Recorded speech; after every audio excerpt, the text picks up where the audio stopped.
Les saluda Fabián Salazar, presidente de FENACEFE. Es un gusto saludarles dentro de la diplomatura de altos estudios que realiza la Asociación Nacional.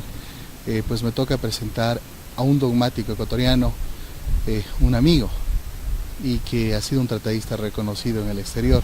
Él es el doctor Fausto Vázquez.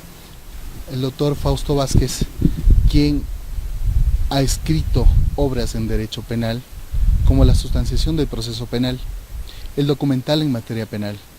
Además, es profesor de pregrado y posgrado en la Universidad Central del Ecuador, en la Universidad de las Américas, así como también en la Universidad Indoamérica.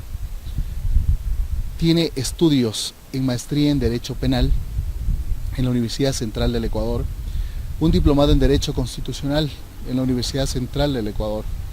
Tiene un máster en Derecho Procesal Penal en la Universidad Externado de Colombia. Así también tiene un máster en Derecho Penal Puro en la Universidad de Barcelona, España. Entre sus cargos principales que ha desempeñado ha sido ministro juez de la Corte Provincial de Pichincha, presidente de la tercera sala de la Corte Provincial de Pichincha. También asistido a los asesoramientos en las sabatinas con el señor presidente de la República. Por la evolución de nuestro derecho penal y por los cambios que se avisoran en nuestro país, es importante y necesario entender el dogma con una nueva visión, ya no solo finalista, sino postfinalista, por lo que dejo con ustedes al maestro Fausto Vázquez.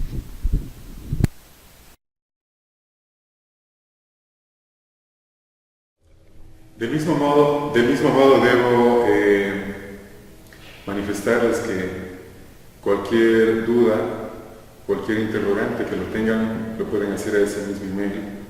Pueden plantear sus opiniones, sus sugerencias, sus impresiones a ese mismo email. Bien, creo que con esto damos por terminado. Había un tema muy importante que había que tratarlo, pero el tema del tiempo siempre es el mayor enemigo en este tipo de actividades. Era uno de los temas muy interesantes que me habría gustado tratar. No lo he tratado porque, y me refiero al adelantamiento de la barrera de protección en derecho penal. Esto tiene que ver con los delitos de peligro.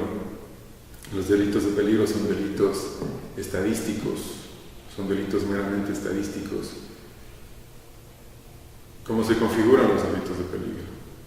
Por datos estadísticos. Si una persona está conduciendo a exceso de velocidad, esa conducta debe registrarse y asumirse como una conducta peligrosa frente a la protección del bien jurídico. Hay un principio del derecho penal que lo habíamos hablado, que es el principio de exclusiva protección del bien jurídico. Entonces, estadísticamente sabemos que quien está conduciendo a exceso de velocidad, estadísticamente sabemos que puede llegar a lesionar un bien jurídico. Y en esto consiste el adelantamiento de la barrera de protección. Tiene una relación directa con la estructura dogmática que está ligada hacia la pretensión punitiva, y a su vez dentro de la pretensión punitiva tiene mucho que ver con el cumplimiento de las prevenciones que hemos tratado el día de hoy. No lo hemos entrado a tratar porque para esto habría que analizar otros temas que considero que es muy importante. Otro de los temas también que queda en el tintero es la teoría de la imputación objetiva, determinar esa acción, relación causal y resultado. Me pidieron que les refiriera rápidamente algo un tema también muy importante que en su momento, cuando formé parte de la Corte Provincial, muchos de los fallos los resolví con un razonamiento probatorio. Me refiero, esto ya no es parte del derecho penal, pero me pidió que lo hablara. Ahora lo voy a hablar rápidamente, voy a referirme a ello. Y es el tema que está relacionado con la evidencia. Se dice, ¿no? Hay un libro muy interesante que es de Mora Izquierdo, es un libro que habla de la cadena de custodia en los sistemas acusatorios. Mora Izquierdo fue mi profesor en la Universidad del Externado, cuando en su momento hice un masterado en Derecho Procesal Penal en Bogotá, en la Universidad del Externado. Es una obra muy buena que les recomiendo la lectura de este libro. Se dedica casi a desarrollar todo lo que es la evidencia, todas las clases de evidencia, las formas de reconocimiento de la evidencia en el sistema acusatorio. Esto es importante en el sistema acusatorio. En el sistema inquisitivo, que es el que viven España, por ejemplo, vive un sistema inquisitivo, no vive un sistema acusatorio. Entonces, se parte del hecho de que en el sistema acusatorio, los anticipos probatorios, la gran mayoría de tratadistas, una buena parte de la doctrina, rechaza la existencia de los anticipos probatorios. De esto se tiene que partir. Se rechaza la existencia de los anticipos probatorios. Claro, ustedes dirán, no, ¿cómo podemos decir esto que se rechaza la existencia de los anticipos probatorios? Porque sabemos que existen los anticipos probatorios por excepción. En este sentido, en el sistema acusatorio se reconocen por excepción, ¿no? Ustedes dirán, claro, cuando hay una persona que no va a poder comparecer a juicio y se requiere que esta persona se adelante el testimonio, etcétera, etcétera, de acuerdo, desde luego. Pero, vuelvo y repito, esa es la excepción. Partiendo del hecho de que se consideran de que los anticipos probatorios ya no son de recibo en los sistemas acusatorios, tiene una gran trascendencia y un gran reconocimiento la evidencia. La evidencia tiene su clasificación. La evidencia se clasifica por representación, senso-percepción y deducción. Dentro de la representación tenemos la evidencia física y psíquica. La evidencia psíquica está comprendida dentro de la evidencia psíquica, el testimonio, las declaraciones, etc. Y dentro de la evidencia física, la evidencia tangible. La evidencia tangible. Esa evidencia, a su vez, esto es la parte importante, esa evidencia a su vez se divide en una evidencia directa e indirecta. Evidencia directa e indirecta. ¿Por qué tiene gran importancia este tema? Porque muchas de las veces, si ustedes revisan muchos de los fallos emitidos por la tercera sala, en muchos de ellos, cuando hay un problema probatorio, es decir, cuando el juez tiene que llevar a efecto inferencias razonables, nos hemos basado mucho en este acervo doctrinario, en este acervo dogmático de reconocerse a las evidencias antes que llegue a tomar cuerpo la prueba.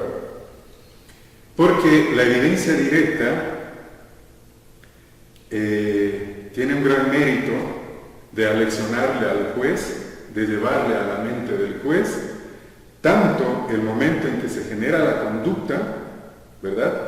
Se genera la conducta, y a su vez el resultado de esta conducta. Más o menos lo que dice la teoría de la imputación objetiva: acción, relación causal y resultado. Claro, o sea, a esta teoría de la imputación objetiva hay que sumarle la condición sine qua non, condición sin la cual no se habrían llegado a los resultados, etcétera, etcétera. Pero más o menos tiene este razonamiento la evidencia directa.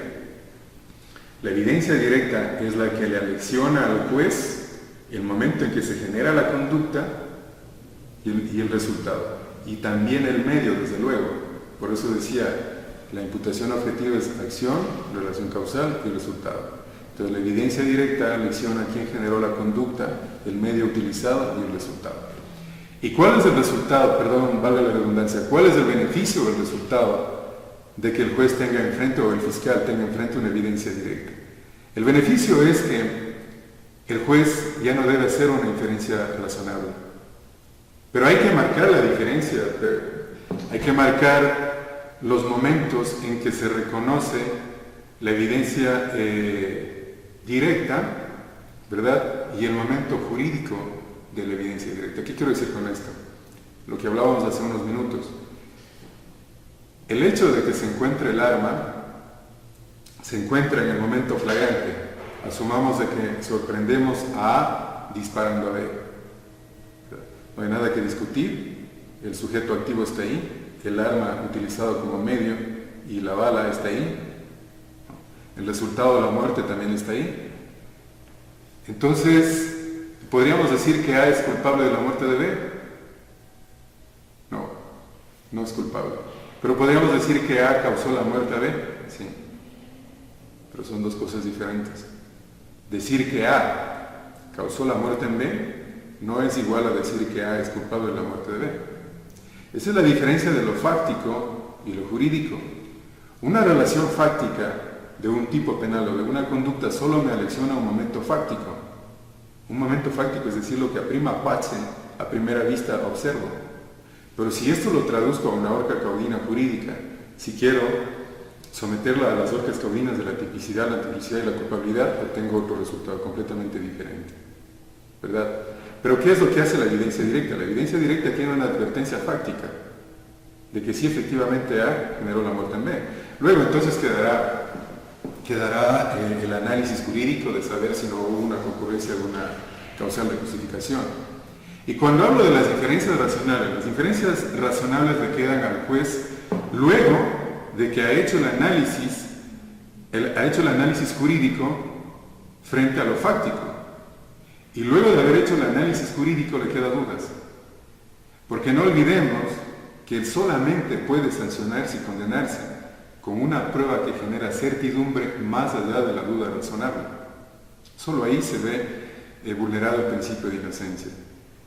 Esto en cuanto a la evidencia directa. Es decir, debe quedar claro que en la evidencia directa lo que me alecciona es fácticamente que A dio la muerte a B o que A mató a B. Pero no me alecciona todavía jurídicamente que A sea culpable.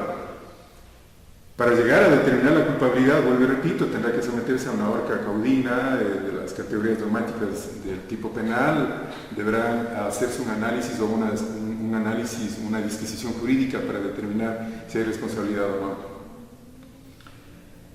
Y luego, pues, en el evento de que lo que se observa fácticamente sea asumido jurídicamente, es decir, si decimos que A mató a B y esto es igual a que A es culpable de B, automáticamente pues el juez deberá imponer una sanción, deberá dar lugar a la consecuencia jurídica. Cosa diferente es lo que ocurre con la evidencia indirecta.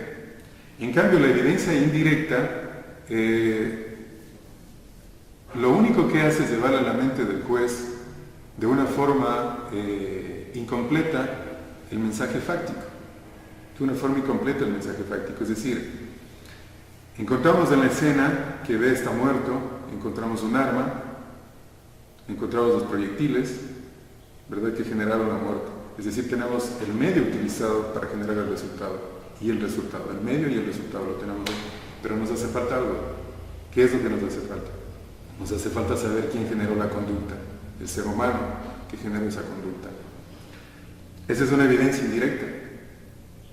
La evidencia indirecta tiene la característica de ser parcialmente directa. En este caso es directa respecto del resultado y del medio utilizado. Nadie discutirá que la muerte fue generada con el arma, con los proyectiles de esta arma y que el resultado está ahí en muerto. Pero si hay una duda respecto de quién generó la conducta. En estos casos es cuando el juez tiene que hacer inferencias razonables. Y aquí es donde ustedes van a encontrar algunos fallos en la tercera sala penal en los cuales hemos llevado a efecto un sinnúmero de inferencias. Estas son las inferencias razonables y este es el gran problema que tienen los fiscales y los jueces todos los días. Porque claro, los casos no son tan fáciles como para contar con evidencias directas. Siempre se encuentran evidencias indirectas en las cuales dudamos. Y claro, frente a la duda hay que absolver. Entonces, pero claro, tampoco es así de sencillo, ¿no? Porque la justicia exige el razonamiento jurídico, exige la práctica, la materialización de las verdaderas cirugías jurídicas. Aquí es donde tienen que llevarse a efecto las verdaderas disquisiciones, dogmáticas, fácticas, jurídicas, etcétera, etcétera. Entonces, ¿qué tiene que hacerse? ¿Qué hace cuando un fiscal o un juez no tiene una evidencia directa o una prueba directa que aleccione que A fue quien tomó el arma? Ahí precisamente es donde actúa el fiscal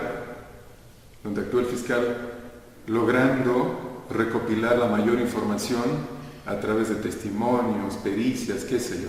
¿Y qué hace con los testimonios y pericias? Lo que va a hacer es más o menos reconstruir, imaginemos una taza rota que cayó al piso y se rompió. Lo que hacemos es tomar las piezas y volver a reconstruir esta taza. Eso es lo que hace en ese caso, reconstruir. Y claro, muchas de las veces resulta que tengo un testimonio, tengo otro testimonio, pero no son tan claros, ¿verdad? No son tan claros, no son tan evidentes. Pero hace falta algo, hay otros testimonios que nos quieren decir algo, pero nosotros no podemos hablar por ellos. Pero para esto están las diferencias. Porque también se observan muchos casos en los cuales no se ve mucho el esfuerzo del fiscal, no se ve mucho el esfuerzo de de la policía en veces, cuando se dedica a los departamentos de criminalística, etcétera, etcétera, en la investigación. Entonces, tenemos una evidencia indirecta. En esos casos, el juez y el fiscal también debería ser llamado a hacer un sinnúmero de diferencias razonables. Ahora, claro, la pregunta es, si tengo una pieza y tengo otra pieza, tengo un testimonio, tengo un informe pericial, ¿cómo sueldo los dos? Porque lo que estoy procurando es que esa evidencia se convierta, pase de indirecta a directa. ¿Por qué? Porque con una evidencia directa yo convierto en una prueba plena, una prueba indiscutible. Y con esa prueba genero certidumbre y puedo llegar a condenar, puedo llegar a vulnerar el principio de inocencia. Entonces la pregunta, esto es lo importante. ¿Cómo yo logro hacer esas inferencias razonables? Ahí vienen las reglas de la sana crítica, reglas de lógica, de sentido común y de experiencia. Las reglas de la experiencia, la jurisprudencia, ¿verdad? La misma doctrina en muchos de los casos podría ser.